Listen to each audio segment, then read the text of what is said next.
नमस्कार, जय माता दी। कैसे हैं आप सब? आप सभी को शिवरात्रि की बहुत बहुत शुभकामनाएं। फाल्गुन मास के महीने में महाशिवरात्रि आने वाली बहुत ही विशेष फल की प्राप्ति देती है। आपको बहुत कुछ मिलता है, बहुत सारे ग्रहों का आपको उपाय मिलता है। अगर आपको किसी उपाय से कोई भी फ़ायदा नहीं मिल रहा या आप उपाय कर कर के थक गए हैं, आप परेशान हो गए कि बहुत से उपाय बताते हैं, तो कहीं ना कहीं आपसे गलती भी हो सकती है या कोई उपाय ऐसा हो जो आपने गलत तरीके से कर लिया हो। खैर, अगर आपको नहीं मिला है इसका फ़ायदा, तो अब जो ये 18 फरवरी को महाशिवरात्रि आ रही है, आप इस पर करिएगा कुछ ऐसे उपाय। आज मैं आपको बताऊंगी जिनको करने से आपको उस फल की प्राप्ति होगी जो भी आप चाहते हैं। ये महाशिवरात्रि की मान्यता होती है कि आप शिवरात्रि पर जो भी उपाय करेंगे वो आपके ज़रूर पूरे होंगे। यकीन नहीं है तो आजमा कर देख लीजिएगा। तो हम बात कर रहे थे, हमारी कुछ समस्याएं ऐसी होती हैं जो सॉल्व नहीं होती। तो वो जो समस्याएं हैं जो सॉल्व ही नहीं हो रही है, बहुत सारी प्रॉब्लम है। कुछ प्रॉब्लम ऐसी है कि सॉल्व होने का नाम नहीं देती। कुछ लोग उपाय भी करते हैं लेकिन वो लगता नहीं है। भगवान भोलेनाथ की इस दिन शादी हुई थी, तो भगवान भोलेनाथ बहुत ही जल्दी मान जाते हैं। भगवान शिव की जो पूजा का मान्यता है वो इसलिए भी इस दिन होती है, और इस दिन पूजा का विशेष महत्व भी इसीलिए बताया गया है। अब भगवान शिव को क्या अर्पित करें जिससे जो आपकी इच्छाएं हैं, जो रुके हुए काम हैं, जिनके आप उपाय कर कर के थक गए हैं, वो पूरे नहीं हुए हैं, तो उनकी बात करें तो भगवान शिव को महाशिवरात्रि पर रोली, मूली, चावल, लौंग, इलायची, सुपारी, नारियल, हल्दी, केसर, पंचमेवा, मौसमी फल, नागेसर, जनेऊ, कमलगट्टा, सप्तधान्य, सफ़ेद मिठाई, नारियल, कुशा, अबीर, चंदन, गुलाब, इत्र, पंचामृत, कच्चा दूध, बेलपत्र, बेल का फूल, गुलाब का फूल, आंख, धतूरा, भांग, धूप, दीप, ये सारी चीज़ें आपको भगवान भोलेनाथ पर अर्पित करनी है। जब भी आप व्रत रखें शिवरात्रि पर, या व्रत नहीं रख सकते हैं, अगर व्रत रखें तो दी बेस्ट है। अगर आप व्रत रखते हैं तो आपको बहुत ही अच्छा फल मिलने वाला है। और अगर किसी कारण नहीं भी रखते हैं, आपके मन में श्रद्धा है, पूरी है, कोई प्रॉब्लम है, तो आप ये सारी चीज़ें भगवान भोलेनाथ पर अगर चढ़ाते हैं तो आपकी बहुत सारी इच्छाएं, जो आप उपाय जिनके कर रहे थे, वो पूरे होंगे ही होंगे। ये बहुत सारी चीज़ मैंने बोली है, एकदम से आप इसको बैक करके सुन सकते हैं और आपको ये सारी चढ़ानी है। अब बात करते हैं, अगर आपके पढ़ाई में बाधा आ रही है, आपके मन में एकाग्रता नहीं रहती, यानी कंसंट्रेशन जो है वो बैठता नहीं है, पढ़ने बैठ जाते हैं और फिर आपसे वो पढ़ाई हो नहीं पा रही, तो उसके लिए आपको क्या चढ़ाना है महाशिवरात्रि के दिन? उसके लिए आपको सुबह के समय आप भगवान भोलेनाथ का रुद्राभिषेक करें। दूध और मिश्री, दूध में मिश्री डालकर भगवान शिव को अर्पित करें जल। तो देखिए आपका कंसंट्रेशन पावर बढ़ेगी, आपकी जो पढ़ाई की प्रॉब्लम थी वो ठीक होगी। और इसको चढ़ाना कैसे है? इसको आपको चढ़ाना है कि आपको हाथ में लोटा लेकर और एक ही धारा ऐसे बांध के लगातार आपको शिवलिंग पर ये चढ़ाना है, जिससे कि आपकी वो धारा टूटनी नहीं चाहिए। तो इससे आपको बहुत ही अच्छा ये रिज़ल्ट मिलेगा। कंसंट्रेशन पावर बढ़ेगी, आपकी जो पढ़ाई में बाधा आ रही थी वो नहीं होगी। और साथ ही साथ आप करें ओम नमः शिवाय, ओम नमः शिवाय। इस मंत्र का जाप आपको लगातार 108 बार करते रहना है और एक धारा से जल चढ़ाना है, बहुत ही मन से, श्रद्धा से, जैसे कंसंट्रेट करने के लिए करते हैं ठीक उसी तरह, क्योंकि कंसंट्रेट से जब करेंगे तो आपका कंसंट्रेशन भी बढ़ेगा। अब आपको कुछ धारण करने की बात अगर आती है तो आपको शिवलिंग से, आप बहुत से लोग रुद्राक्ष पहनते हैं, मैं भी पहनती हूँ, लेकिन आपको कैसे पहनना है? शिवलिंग से स्पर्श करा के आपको पंचमुखी रुद्राक्ष अपने गले में लाल धागे में आप पहन सकते हैं। वो आपके लिए बहुत अच्छा रहेगा। किस चीज़ के लिए? वो आपके बीमारी के लिए बहुत अच्छा रहेगा। आपको स्वास्थ्य प्रदान करेगा। आप बीमारी से रिलीफ पाएंगे। बहुत ज़्यादा बीमार हो रहे हैं और आपको कुछ समझ नहीं आ रहा कि क्या करें, तो लाल धागे में एक पंचमुखी रुद्राक्ष आप पहन लीजिए, क्योंकि रुद्राक्ष पे बहुत सारे लोगों को समस्या आती है कि हम कौन सा रुद्राक्ष पहने, कौन सा ना पहने, हमारे लिए कौन सा ठीक है, कौन सा ठीक नहीं है। लेकिन अगर आप बीमार रह रहे हैं तो पंचमुखी रुद्राक्ष कोई भी पहन सकता है। लाल धागे में आपको पहनना है बीमारी को ठीक करने के लिए। अगर आप लंबी आयु पाना चाहते हैं, आजकल क्योंकि बहुत ऐसा कुछ चल गया है कि लोग ज़्यादा जी नहीं पाते हैं, अपने आप को बीमार कर लेते हैं, बीमारियों से घेर लेते हैं, कहीं डिप्रेशन है, कहीं बॉडी से परेशान है, तो ज़्यादा उम्र बचती नहीं है। आपको स्वस्थ जीवन चाहिए, लंबी आयु चाहिए, तो उसके लिए आपको क्या करना है, इस शिवरात्रि पर आप ये उपाय कर सकते हैं। आपको मंदिर में, सबसे पहले मंदिर में जाना है और उसके बाद आप अपने लिए लंबी आयु की प्रार्थना करें। और आपको जो भी आपके मन में हो, चाहे आपकी जॉब हो, चाहे आपका उत्तम स्वास्थ्य हो, मंदिर में जाकर लंबी आयु की प्रार्थना करनी है। शिवरात्रि के दिन चांदी के लोटे में आपको पानी भरना है और जल धारा ठीक वैसे ही आपको हाथ ऊपर करके और एक धारा से जल देना है शिवलिंग पर। उससे आपके अच्छे स्वास्थ्य की और अच्छी जॉब आपको मिलेगी। क्योंकि आजकल जॉब की बहुत प्रॉब्लम हो गई है और लोगों को जॉब नहीं मिल रही है, मिलती है तो उनके मन मुताबिक जॉब नहीं मिलती है। तो मन मुताबिक जॉब अगर चाहिए तो चांदी के लोटे में आप पानी भरें, जल भरें और जल को एक धारा से ऐसे लगातार शिवलिंग पर दें और ओम नमः शिवाय का 108 बार जाप करें। आपको इससे ज़्यादा कुछ नहीं करना और उसी मनोकामना को आपको मन में रख के भगवान भोलेनाथ से प्रार्थना करनी है कि मुझे ये चीज़ अर्पण करें, मेरी अर्जी स्वीकार करें। ये आपको भोलेनाथ को अर्जी स्वीकार करनी है। अगर आप चांदी के लोटे में पानी नहीं दे सकते, जल नहीं चढ़ा सकते, जॉब आपका हाथ तंग है या आपकी स्थिति नहीं है, तो आप एक उपाय आप और भी कर सकते हैं। अगर आपको जॉब नहीं मिल रही, बहुत ही कारगर है, इस शिवरात्रि पर आप ये उपाय करेंगे तो जॉब आपको निश्चित ही मिलेगी। आपको सफ़ेद फूल लेने हैं, कोई भी आप सफ़ेद फूल ले लीजिए, जूही के हो, हार श्रृंगार के हो।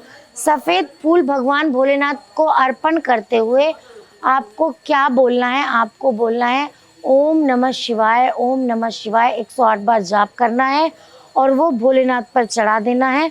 लेकिन ये आपको संध्या काल यानी कि शाम को करना है। और क्या करना है, शिव मंदिर में 11 घी के दीपक जलाने हैं। इतना तो आप कर ही सकते हैं कि 11 दीपक लें और वो देसी घी के मंदिर में जाएं, शाम को जलाएं और सफ़ेद फूल चढ़ाएं। सिंपल आपको जल अर्पित करें, उन्हें एक धारा से ही करना है। इससे आपको जो जॉब नहीं मिल रही थी वो आपको जॉब बहुत जल्दी मिल जाएगी। आप शिवरात्रि के दिन ही करें तो बहुत अच्छा है, नहीं कर पा रहे तो किसी भी सोमवार को आप ये उपाय कर सकते हैं। अब हम बात करते हैं अगले उपाय की। अगर आपका पैसा कहीं पे रुका हुआ है, पैसा आपको कोई दे नहीं रहा, आपसे किसी ने उधार ले लिया, आपने उसके मुसीबत के टाइम में दिया था, लेकिन मुसीबत में तो लोग पैसा मांग लेते हैं, लेकिन देने के नाम पे वो आपको पहचानेंगे भी नहीं, आपका नाम नहीं सुनेंगे, आपका फ़ोन भी नहीं उठाएंगे। तो अगर आपको ऐसी कोई प्रॉब्लम आ रही है, पैसा आपका नहीं मिल रहा, तो उसके लिए एक बहुत ही अच्छा उपाय है, शिवरात्रि पर कर लीजिए। पैसा आपका रुका हुआ वापस मिलेगा, वो आपको खुद देने घर पे चल के आएगा। आपको करना है, सबसे पहले सुबह उठें, उठने के 1 घंटे के अंदर पंचामृत, दूध, दही, शहद, शक्कर, घी, ये सारी चीज़ें ले और भगवान शिव का आपको अभिषेक इन सब चीज़ों से करना है। अब कैसे करना है अभिषेक, जैसे आपको भोलेनाथ पर, शिवलिंग पर सारी चीज़ें चढ़ानी है। दूध चढ़ाना है, दही चढ़ानी है, शहद चढ़ाना है, शक्कर चढ़ानी है और घी चढ़ानी है, बहुत दिल से, और अपनी मनोकामना को दिल में रखना है। अब इसके बाद आप उन पे जल अर्पित करें एक धारा से। जैसे आपको मैंने अभी पहले भी बताया है, जैसे लोटा हाथ में लेके और एक धारा जानी चाहिए, ये नहीं कि आप दे रहे हैं फिर हट गए, दे रहे, इस तरह से आपको नहीं चढ़ाना है। ये सारी चीज़ें आपको मिलाकर चढ़ानी है शिवलिंग पर। पैसे के लिए ये उपाय आप मैं बता रही हूँ। और आपको मंत्र जाप वहाँ पर क्या करना है, ओम पार्वतीये ते नमः, ओम पार्वतीये ते नमः 108 बार आपको इस मंत्र का जाप करना है। रुका हुआ पैसा भी मिलेगा और आपके जो धन में बरकत नहीं हो रही थी, यानी आप उधार भी दे दिया आपने, पैसा भी नहीं आ रहा और बरकत भी नहीं हो रही, तो ये सारी जो प्रॉब्लम है ये आपकी सॉल्व होने लगेंगी। अब आपको अब बात करते हैं आपकी संतान की। कभी कभी क्या होता है, काफ़ी साल आपकी शादी को हो जाते हैं, लोगों में प्रॉब्लम होती है कि उनको संतान पैदा नहीं हो पाती, यानी कि बहुत कोशिशों के बावजूद भी, सबको दिखाने के बाद भी आदमी थक जाता है, फिर भी संतान पैदा नहीं हुई। तो इस शिवरात्रि पर इस उपाय को करिए और देखिए कैसे आपको उत्तम फल की प्राप्ति होगी। तो अगर संतान की प्राप्ति चाहते हैं तो उसके लिए आपको करना है, पति पत्नी दोनों को मिलकर शिवलिंग पर जाना है। मंदिर में जाके आप वहाँ पे गाय का शुद्ध घी अर्पित करके आपको आना है। सबसे पहले आप गाय का शुद्ध घी लें और उसको शिवलिंग पर अर्पित करके आए।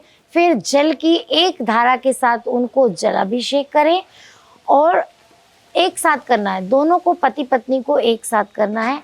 आप भी पकड़िए लोटे को, पत्नी भी पकड़ेंगे और एक साथ आप उनका जलाभिषेक करिए। और 11 साबुत बेलपत्र पर सफ़ेद चंदन से राम राम लिखकर शिवलिंग पर आपको अर्पित करना है। तो जो इससे संतान आपकी जो आपको प्राप्त होगी ना, वो भी भगवान राम जैसी ही प्राप्त होगी। ये बात आप ध्यान रखिएगा। आपको एक साथ जल देना है और 11 बेलपत्र लेकर उन पर राम राम लिखकर दोनों पति पत्नी को एक साथ शिवलिंग पर चढ़ा देने हैं। बहुत ही जल्दी आपको शुभ समाचार मिलेगा और अच्छी उत्तम संतान की प्राप्ति होगी। ये संतान प्राप्ति के लिए। अब बात करते हैं शादी के लिए। अगर आपकी शादी नहीं हो रही, शादी में देरी हो रही है, कोई ना कोई अड़चन आ जाती है, कभी रिश्तेदार कोई टांग अड़ा देते हैं, तो उसके लिए आपको क्या करना है, इस शिवरात्रि पर आप करिए ये उपाय। शिवरात्रि के दिन शाम के 5 से 6 बजे के बीच आपको पीले वस्त्र धारण करने हैं। लड़की हो या लड़का, ये दोनों के लिए है। और शिव मंदिर में जाना है। शिवलिंग पर उतने बेलपत्र चंदन अर्पित करें जितनी आपकी एज है।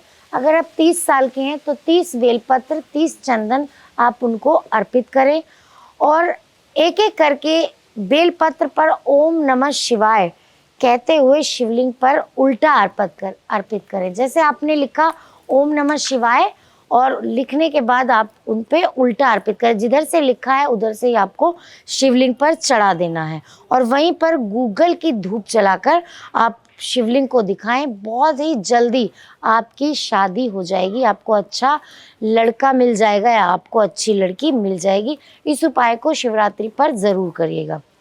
अब अगर आपका शादीशुदा जीवन ठीक नहीं है, बहुत से ऐसे दंपत्ति आते हैं कि जिनकी मैरिड लाइफ बहुत ही डिस्टर्ब हो चुकी है, एक दूसरे से परेशान हो गए, क्योंकि ये तो आजकल घर घर की कहानी हो गई है। बहुत अच्छा रिश्ता होता है पति और पत्नी का, क्योंकि बचपन से साथ नहीं रहते लेकिन फिर भी एक दूसरे का साथ बुढ़ापे तक वो ही देते हैं, और उनमें आपस में नहीं बन रही तो बहुत ही मुश्किल हो जाता है जीवन। उसके लिए महाशिवरात्रि पर एक खास उपाय जो आपको करना है, पति पत्नी दोनों को करना है। दोनों प्रदोष काल में साफ सुथरे कपड़े पहने और शिव मंदिर में जाएं। शिव मंदिर में जाकर चांदी या स्टील के एक लोटे में एक साथ शिवलिंग पर कच्चा दूध अर्पित करें और उसके बाद गंगा जल अर्पित करें। पहले कच्चा दूध अर्पित करना है, स्टील का लोटा ले सकते हैं आप, चांदी का नहीं तो, और उसके बाद आपको गंगा जल अर्पित करना है। और अर्पित करते हुए शिव या ओम नमः शिवाय इस मंत्र का जाप 108 बार करते रहना है। उसके बाद आपको शिवलिंग पर गुलाब के 27 फूल चढ़ाने हैं दाएं हाथ से। आप दोनों मिलकर 27 गुलाब के फूल पति पत्नी शिवलिंग पर चढ़ाएं और शुद्ध गाय के घी का दीपक जलाएं। ये उपाय हर वो पति पत्नी कर सकता है जिनकी अनबन चल रही है, जिनकी आपस में नहीं बन रही है या किसी ना किसी चीज़ में लड़ाई चल रही है। फिर दोनों धूप दिखाकर, गूगल की धूप जलाए, धूप दिखाकर भगवान भोलेनाथ से अपनी मनोकामना बोलते हुए कि हमारी आपस में जो लड़ाई है वो खत्म हो जाए और अपने घर आ जाएं। तो घर आते आते ही आप में काफ़ी हद तक लड़ाइयाँ ख़त्म होने लगेंगी। तो ये उपाय आप शिवरात्रि पे ज़रूर करिए और कर सकते हैं, और आप अपनी समस्याओं से आप छुटकारा पा सकते हैं।